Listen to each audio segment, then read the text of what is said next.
Now an Eyewitness News investigation. We first introduced you to serial plaintiff James F. Cohan back in August. He's filed 176 lawsuits against local small business owners. He says he's disabled with end-stage emphysema, but we found him hiking up a steep mountain.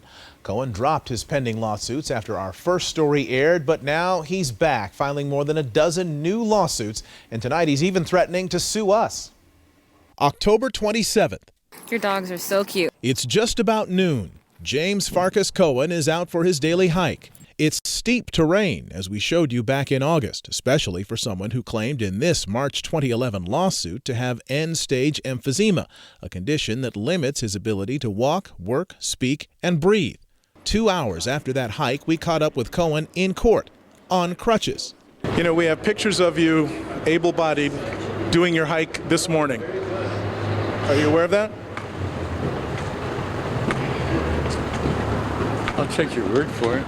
Cohan has filed 15 new lawsuits over alleged violations of the Americans with Disabilities Act since our first story aired. They're all in small claims court where he does not need a lawyer. He's not a handicapped guy. This is very devastating. I think it's a scam. Among the small businesses being sued now by Cohan, 2 bicycle shops in Burbank, including one owned by a man who truly is disabled. My dad is a polio survivor. He's very upset about it. It gives disabled people a bad name. Cohan is also suing Coif Salon in Studio City, where eyelash extensions and airbrush tanning are on the menu of services. How is a prudent person supposed to know that it's not public parking when there's parking spaces and there's a restaurant access there? Cohan demanded $7,500 from Armand's Restaurant in Eagle Rock.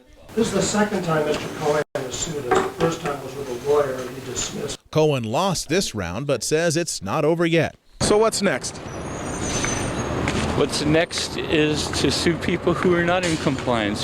You don't have to be disabled to bring a suit against somebody. That's not true, says Pasadena attorney Jim Link, who's been tracking Cohan's cases since 2007. In order to be able to collect under the Civil Rights Act, you must be disabled. Since he's not disabled, he can't collect under the act. You really can't put the crutches down if now we know you can walk. You really don't need to do this. I can walk, yeah, and sometimes I have trouble. I saw Channel 7. Carlos Mier owns Sun Valley Liquor. There's a tiny deli inside where Grace Espinosa runs the grill.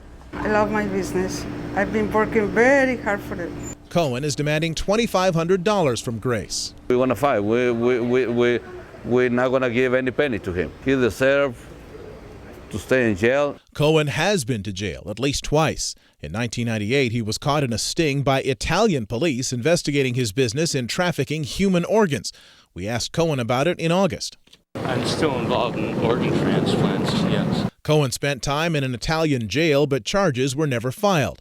He was arrested here in L.A. last year and pleaded guilty to being a felon in possession of firearms, including 34 guns and 31,000 rounds of ammunition. In that case, Cohan and his attorney asked for and received a lighter sentence based on Cohan's, quote, poor health, including emphysema that requires medication and oxygen for breathing. So I think Mr. Cohan should really come clean with the federal government. He can't have end-stage emphysema and be climbing mountains. That just doesn't work. Outside court, Cohan did apologize for using the N-word the last time we met. As I'm in the slave trade, I still sell to other. That racial thing that I did last time, I want to apologize for that. That wasn't called for. Black people have been my greatest teachers. Meanwhile, Grace, I was very disappointed. of Gracie's Mexican Deli, will face Cohan in court tomorrow. She is the second of Cohan's 15 new cases. I think he's a bad person. He's looking for easy money. Eyewitness News will be in court tomorrow for Grace's small claims trial against James Cohan. More on that tomorrow night here at 11 o'clock. Also tomorrow, our investigation of another professional plaintiff, Alfredo Garcia.